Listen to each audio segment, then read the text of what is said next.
Hello, my name is Angela Schumann and I am the Shakespeare Whisperer. Joining us on the couch today, we will be having Othello, and we will be asking him the question, was he truly repentant at the end of the play? If you don't know what I'm talking about, you might need a little plot refresher. Othello is a nobleman and a high-up general in the army, and he has recently married the beautiful and young daughter of a senator. Her name is Desdemona. They are madly in love and everything seems to be going well. However, there is a fly in the ointment. The evil Iago comes along and he whispers in Othello's ear and he weaves a web of lies, convincing Othello that Desdemona is having an affair and cheating on him. Othello becomes convinced of this and in a rage he murders Desdemona by smothering her violently with pillows in her bed.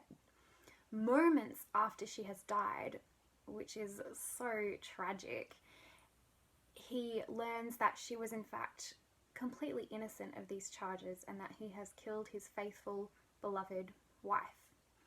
He, upon learning this, takes his sword and stabs himself and commits suicide out of remorse.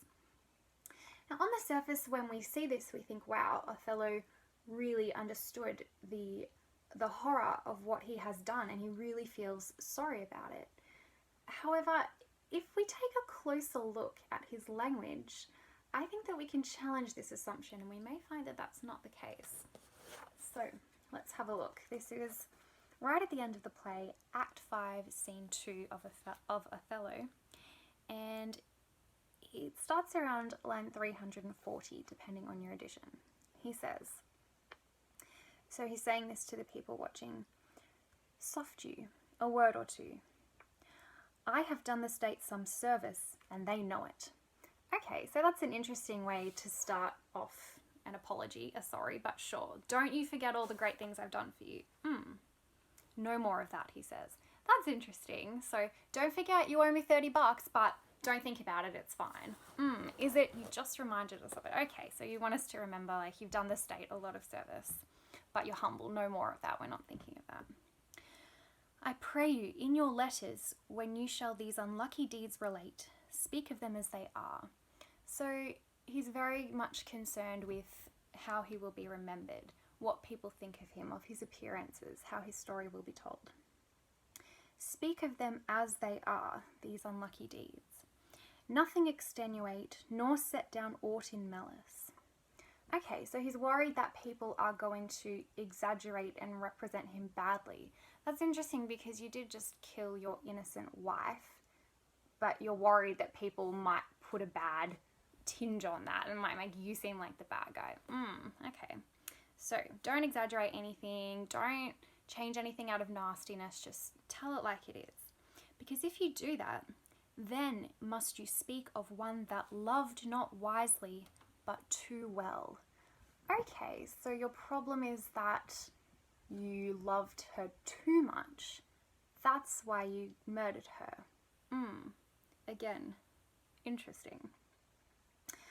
Of one not easily jealous, but being wrought, perplexed in the extreme. Okay, so you killed your wife out of jealousy, but don't think of me, don't remember me as a jealous person.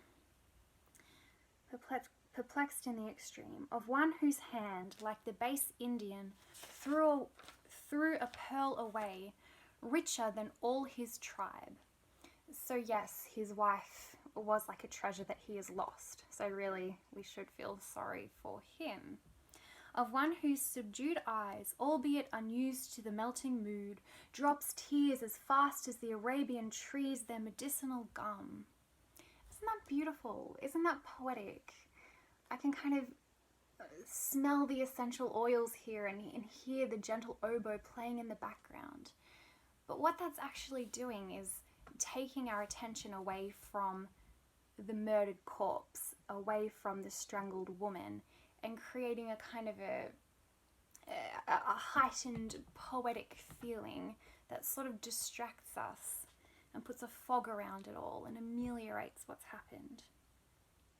Also, it's interesting that he talks about this medicinal gum. So drops tears as fast as the Arabian trees their medicinal gum. So his grief is somehow life-giving, somehow healing, somehow redeeming.